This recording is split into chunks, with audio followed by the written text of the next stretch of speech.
Morning, fellow zombies. Are we alive yet? Are we awake yet? 'Cause I sure as hell ain't. Oh, it's only 12:41 in the morning. It's Wednesday, the 2nd of October, 2024. The zombie Weaver John C. Roseman, California. Barely alive, barely awake, wondering what the hell. I'm losing my track. I'm losing everything else these days.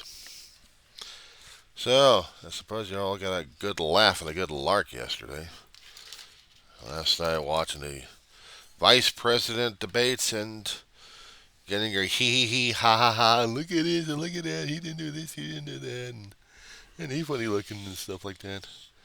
Yeah, I was hearing them catching the catching remarks from a lot of people trying to tell me that hee hee hee ha ha ha ha ha. And all I can say is, you guys are weird. I could say that. I could say that. I could say things are weird like that because, quite frankly, it is. Yeah, some liquid on the something's liquid and draining. Oh, that's why. That's why I lost a lot of shit. That's what happens when I'm not even looking and I've got my glasses off. I don't know what the hell I'm seeing anymore. So, liquids. What gets to me is trigger points again, and I'm watching this damn thing. I'm watching these guys. Well, I understand his point of view. I understand his point of view. Yeah, I like to be nice and agreeable about it, and I like to be nice and agreeable about it. It's like these guys are coming out of a prep school or something like that, saying, "We appreciate each other, even though we have difference of opinions over here. But we're a pretty damn decent people." Says you. Kamala Harris was tearing apart Trump left and right because that's what she was going to do. Prosecute his ass. But these guys, two different viewpoints. Vance is still trying to come up with salesmen. And the way I kept noticing that they're trying to get the points across is they were trying to be, well, we have families. And I'm thinking to myself, oh my God, this thing's blown to hell. What, these guys weren't going to be fire and piss ant? Uh, they weren't going to be fire eaters at this one? No. Mutual respect. Unheard of. Because past 20, what was it, past few decades, we've been hearing the rhetoric getting harder and harsher. And these guys, well, they did have their differences, trying to tell each other what they have, trying to disagree with each other while not trying to kill each other. Not trying to say, this guy's a lunatic, or this guy specifically. But all they're doing is representing their candidates.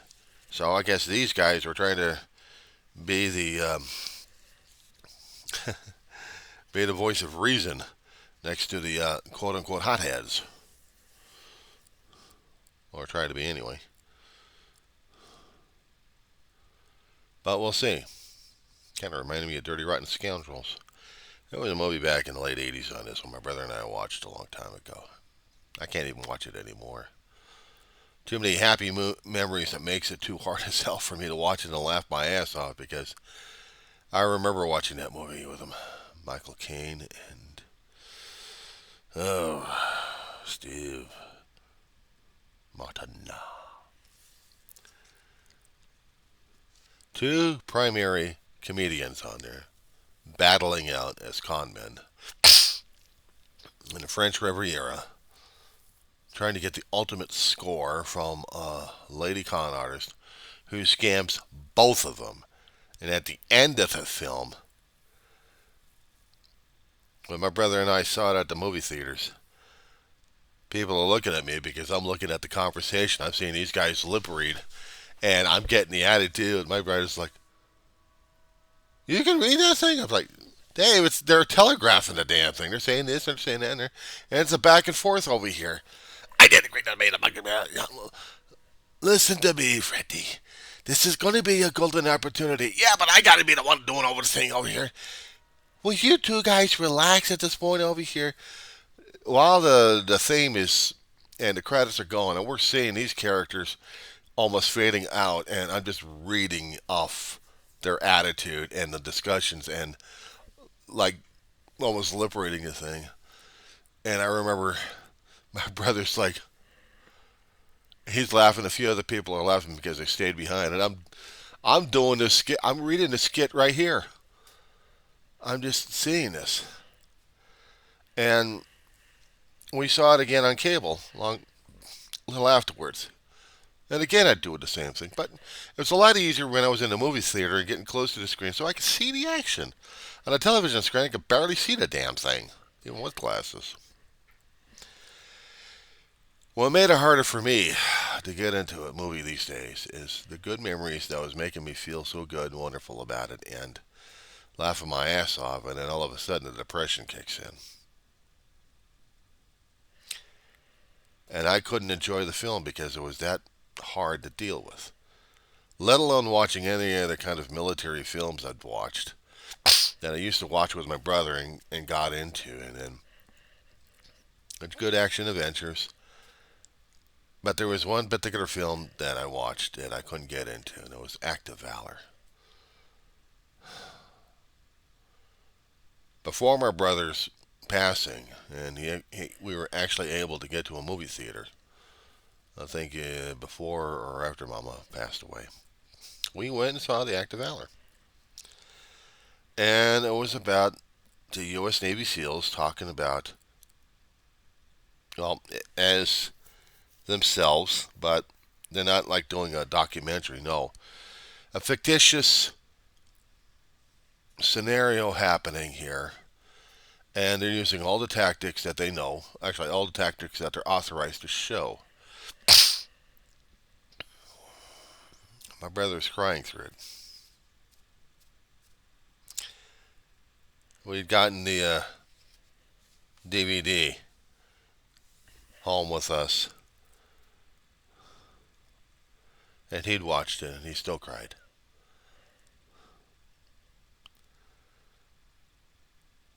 I knew it was hard for him to watch it. He was trying to talk to me about it. It was something he had been part of, but because of actions he did in the past, because of certain decisions he's made in haste, a lifelong separation from that community. He still had the heart, but the problem is he couldn't share it with anybody, except maybe to a few other vets here and there about it. And he was just devastated. I didn't blame him. I didn't blame it at all. I wish I had been understanding a lot more of it back then, and now it's even harder for me to watch it. Because every time I would watch it, or even see the memories happening in here, I'm seeing my brother at action. And that was the hardest damn thing to get through. Some movies I can actually watch and know that it's a Hollywood fiction and try to understand it and try to enjoy it, but I can't anymore. The movie it came out a long while ago, back in the 80s, actually 90s, Platoon. My brother and I had watched it. I didn't realize these films, in their own action sequences, had a detrimental effect on my brother regarding PTSD. And it did. Because you couldn't watch him afterwards. Not years later. He'd watch a few of the films he could watch, but they still rattled his cage. PTSD is definitely a condition that you just don't get past. Especially when they remind you too much of the shit that you've done that torments you one way or another. Yeah, things I still have to be reminded of. And it reminded me too much of my brother anyway. Not just the actions, but because my brother and I had watched them so many damn times. The perennial movies are coming out, or already been out, that I can't even get into anymore. We used to watch a movie called Beetlejuice, just with the one title on it, not two words on it. We'd seen that when there was a screening uh, out in Sherman Oaks one time, just before they did the public, before they did the massive rollout. So we'd watched it. We laughed our asses off. And the catchphrases in there, I kept them in my head. So I'm working on a job. I'd use those catchphrases on a lot of people. But did them on my coworkers. I didn't do them on anybody else. I didn't want to do them in the public and get my ass thrown out of that damn job.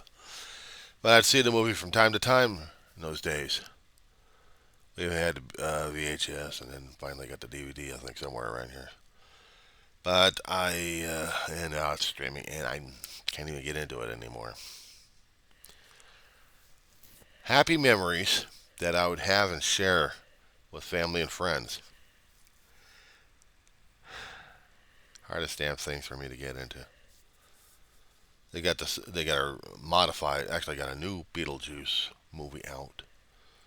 Supposed to be decades afterwards, continuation, and I couldn't deal with it. I mean, I'd like to see it, but it's too damn hard for me to see it. The holiday movies coming out for Christmas, and not that much Halloween movies that we'd seen, but the Christmas movies coming out. That's going to be even harder to deal with. Closer it gets to the winter holidays, that's when the memories really become a pain in the ass, and that's when the depression kicks in, the PTS flares up like crazy, my grief is going nuts, and I'm trying to get past the damn thing. You know, it's like a 365 slash 7 days a week, 24 hours a day thing. I'm lucky enough if I get some days that I'm actually functioning, that I'm not triggered or and grieving and just get things done. But when I am triggered, the depression kicks in. And my channel, I deal with this on a constant basis. I talk about it on a constant basis. And last night I was having it. I was having the flare-ups. Wasn't pretty for me anyway. Meanwhile, if that was stuff to talk about, a little better news for Rancho Palos Verdes Peninsula. A lot of people probably predicted it.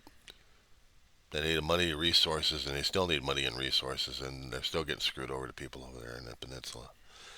But the good news is, with the hydroggers going, deep well drilling, relieving the pressure of the water out there, pumping it out, it's making the slide less effective.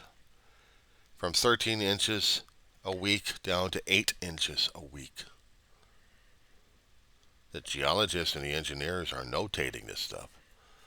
The only problem is some of the other people are supposed to be helping out, like the state of California and FEMA. They're not going to touch it. They're not going to touch them because it's an ongoing condition. They don't want to touch it. It's against their laws and rules and regulations and conditions and everything else. Yeah. Why should we help you? Yeah, thanks a lot, schmucks. Newsom and the others couldn't even help them out. Nope. California had 5 mil. That's about it. They can only scrape up out of the funds. Help them out with more equipment if necessary. But when it comes down for reparations, I don't know if they're going to get enough out of this shit or not. But I've heard the stories. I've heard the back chatters and comments just because they're living on a peninsula. They're rich people. Maybe a long time ago, back in the 60s or 70s, if they actually made home over there, maybe the prices were a hell of a lot cheaper for the rentals or even for the homes be put down.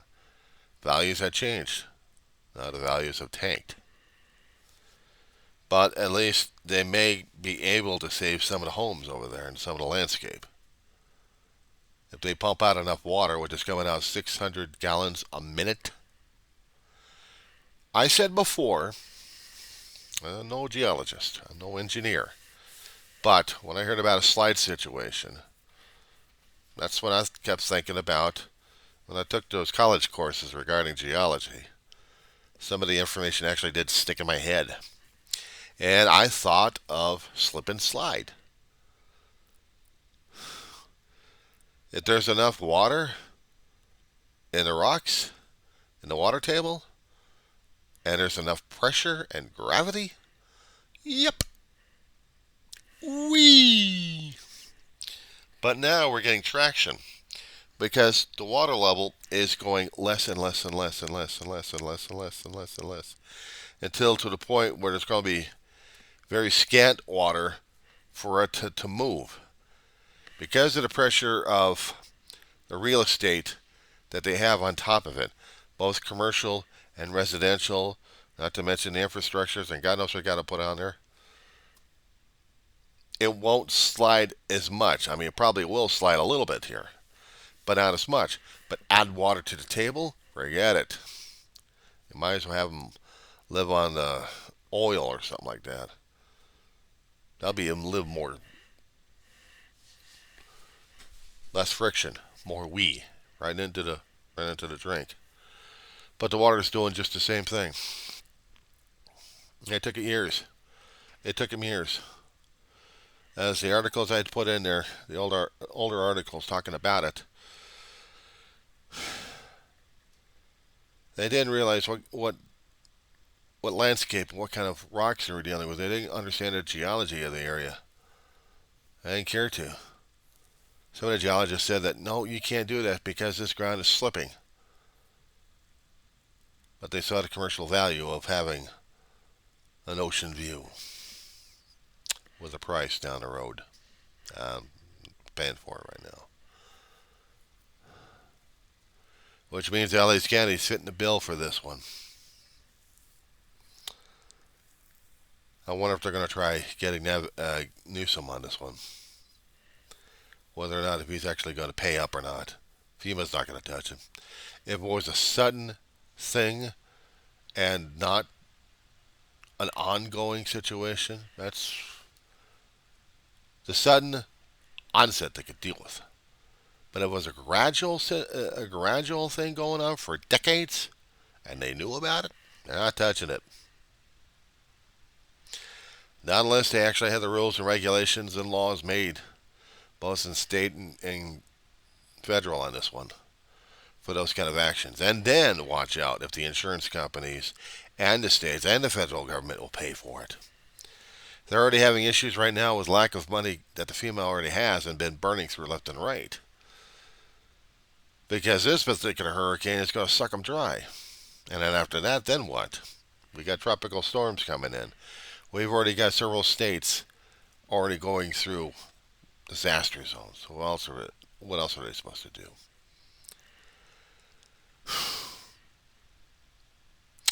Who said 2024 was a fun year and a good year? I don't know about that. All I know, we keep losing people left and right. It's more stars. The guy who does Oogie Boogie from Tim Burton's Nightmare Before Christmas. Yeah, him. There are certain character actors that I don't know by face or by name, but by voice I could pick up on it. So this particular guy has been out there for a hell of a long while. I recognize that voice. I just can't place him in some other areas. And now, if we're going to be talking baseball, I know we already talked about Pete Rose, but this time we got former Dodger pitcher Fernando Valenzuela. He played in the 80s and 90s. as a pitcher. Well, apparently he's in the hospital for a medical condition, and we don't even know what's going on. So there's going to be a lot of prayers for this gentleman here. He's still a Dodger. Okay, guys, that being said, I don't know if I'm going back to bed or not at this point. I need to.